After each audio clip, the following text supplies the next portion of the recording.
Hey everybody, how's it going? So today we're hanging out at Bob Marlette's studio here in Woodland Hills, California. What's the name of this place, Bob?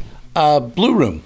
The Blue Room. Okay, that kind of makes sense, hence the, all the blue paint on the wall. In case you've been living under a rock for the last 40 years, Bob's worked on a lot of very important records. Chances are you probably own more than a couple. Bob, can you kind of clue us into some of the bigger ones you've done over the last few years? Maybe somebody might recognize a title or two, or at least some of the bands you've worked with. I don't know, maybe Black Sabbath, Marilyn Manson, Rob Zombie, Shinedown, Seether, Blackstone Cherry, Saliva, Alice Cooper, Leonard Skinner, Sheryl Crow, Tracy Chapman, Wilson Phillip, and a whole bunch more that I've already forgotten. Wow! And if I didn't name, if you're in one of the bands that I didn't name, my apologies. It's nothing personal because I'm old and I forget shit. So. That's freaking outstanding, man. Wilson Phillips, like, what year was that record? Oh, that was back in the 80s. Oh, you did that? Remember how old I am. I'm older than dirt. Very old. Very old. Seriously, did you do like that really big record that came out about 89, 90? I worked with him. I wrote a couple songs. I didn't produce it. I just wrote a couple of songs with him for, I think it was their second record. I don't remember. But, Hanson. I wrote a couple songs with Hanson. Oh, that's incredible. Henning Pauly's going to wet himself right now because he's another YouTuber, a very good friend of ours from Germany. He's a gigantic Hanson fan. I love Hanson. They're amazing. They were the nicest guys. Just a quick caveat, so or not a caveat, but a quick backstory on Hanson. When they first were like at the height of their success, I thought because my daughter was a huge Hanson fan back when, like, oh my God, Hanson, right? So I thought those are the ultimate dad points. I'll produce Hanson. I'll have him come over. My daughter gets to meet Hanson and hang out with, and like that's the ultimate dad points. The only problem was by the time I finally got free to work with them, they were kind of, my daughter was over them, and so, but it was funny because my son actually became friends with Zach, the drummer. Oh, okay, so, fantastic. but it was, that was funny. I loved those guys. They were such a treat to work. Very talented young men, very talented, very cool guys too. Well, there you go. Learn something new every day. Yeah, I mean, here's the one if you really want. Of all the things that I've done in my career, one of the ones that stands out, I wrote the song that saved the universe. Bill and Ted's Excellent Adventure. Oh, come on. You wrote In Time. Oh, really? the one where the council, you saved the universe. Like, I wrote that song. No shit. Yeah. Wow. Sue Schifrin and I wrote that song. And there you go. But they just used it on Mr. Robot. Okay. They reused that song in that. So, so I've saved the universe. So you got that going for you, which is nice.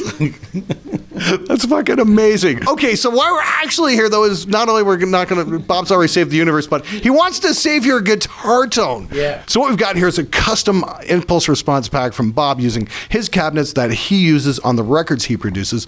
And we've taken digital snapshots of all of those, and you can blend to taste and get some really cool tones. We've got 7 guitar cabs in this pack and even 1 bass cab. And that's what you do here. You blend all the different cabs together and get different sounds. That's how it goes for you, right? Exactly it. That's exactly it. Because I want to make sure that I never sort of just reproduce an exact sound for each record. I want it to be every time out to have its own sort of qualities and its own shape. So that's why the system that we designed and built for this room was all about having, 10, 15 amps all the time, just ready to, and we sort of swap them out. The heads will be swapped out depending on which artist, if there's more, if it's more of an alti eclectic thing or a heavier thing, we'll swap out, some of the heads for other things. But the idea is having all the heads and all the cabinets that are outside in the other building out here, they're all on patch bay. So you can take any head and patch it into any cabinet, and then we have endless sort of plug-ins, Freudian, endless pedals and other devices that at any moment you can add and subtract anything. And so then what I do is I'll take all of the cabinets that show up there, whatever ones that I have activated. What I'll do is I'll assign them to I'll take it, the patch bay here, assign the output of the mic out there into the mic pre, and then from the mic pre, then it shows up here on the Dangerous Audio blend, where I can sit and blend them all together and create megatones. I got to stress, though, you're not only getting Bob's cabinets, but you're getting his signal chain as well when you get his pack. So you're going to get what you've been hearing on the record. So that's pretty cool. Here's a question I want to know, though. So you got all those cabs out there. How many cabinets do you find yourself blending at any given time? Well, I mean, again, it's always, as I say, every record is a per case basis. So we'll make the decision based on the style of the record and the kind of tones that we're looking for, whether we're using Vox or Fender or, something of that nature, or whether we're using Diesel, Mesa, Bogner, and I use a lot of actually, one of the tricks that I do a lot of times is not really a trick. It's sort of just in the blending process. I like taking a little bit of the Marshall JMP, which is kind of very close to a plexi kind of, and I'll blend that in just to give a little bit more front end to the attack. So you hear just a little bit more clarity within that megatone, because one of the scariest things is too much gain. Everybody when they start their tone, they're like, oh, dude, and then, you stack up a few of those and then you realize, oh, all I'm hearing is white noise, or pink noise, and that's one of the issues a lot of times, is being very careful that you're not gained out so much that you're losing the definition, because some of the coolest sounds are the ones that have that bite to it, that kind of mid sort of bite within the gainy tone that allows it to sound so huge and cool and clear on a record.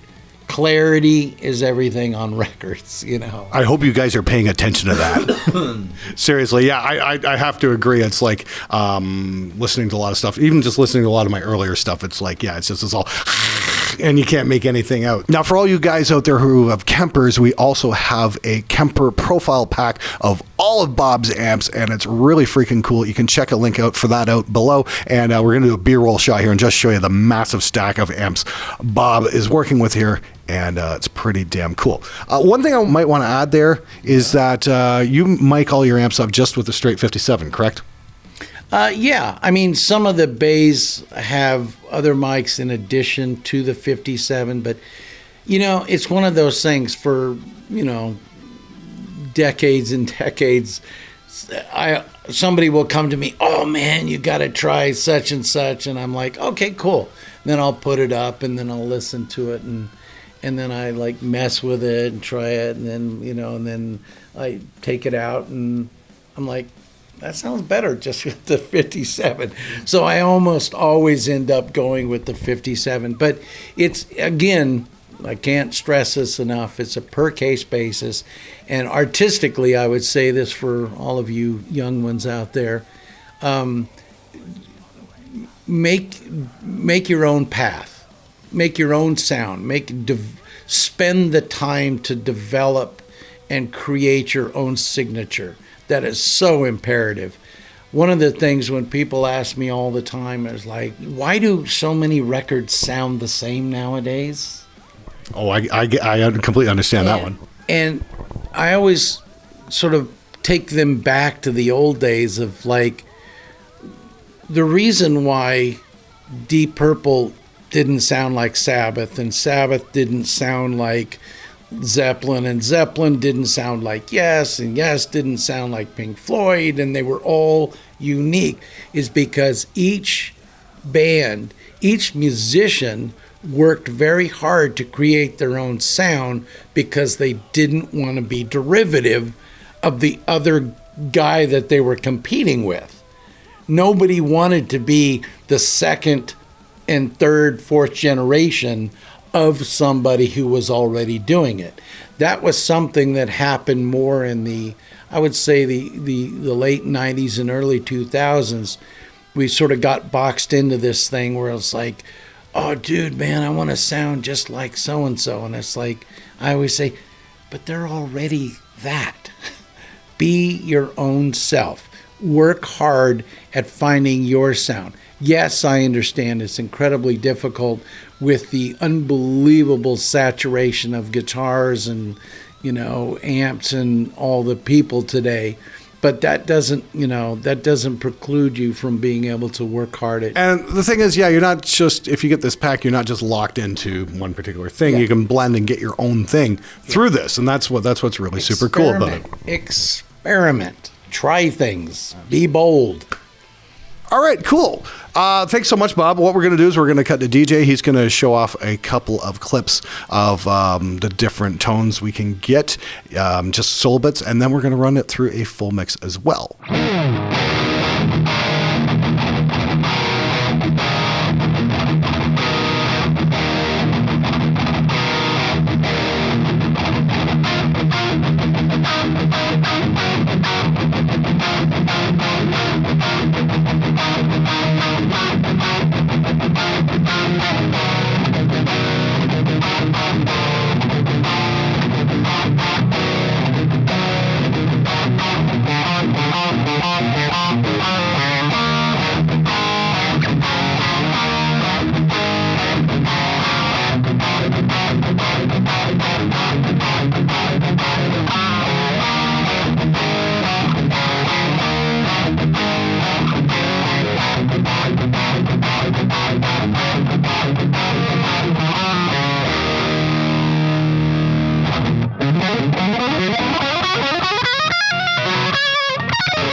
All right, Bob, thanks so much for being on the show, man. It's always a pleasure, good sir. My pleasure, young man. My pleasure. Really do appreciate your insights about finding your own sound. That's really important. And myself included, I got trapped in that whole thing of trying to sound like somebody else as well. I love this one guitar sound, and I spent years looking for it. And it was ultimately futile. I understand it. And everybody, don't worry, you have to start from someplace. And maybe that's for you, that's the thing to do, is you start by being like somebody, but then at some point, artistically and creatively, you get to that place where you go, you know what, now it's time for me to make my own signature. That's freaking awesome. Thanks again, Bob. Take it easy. You're the man. Take care. All right, we're out of here.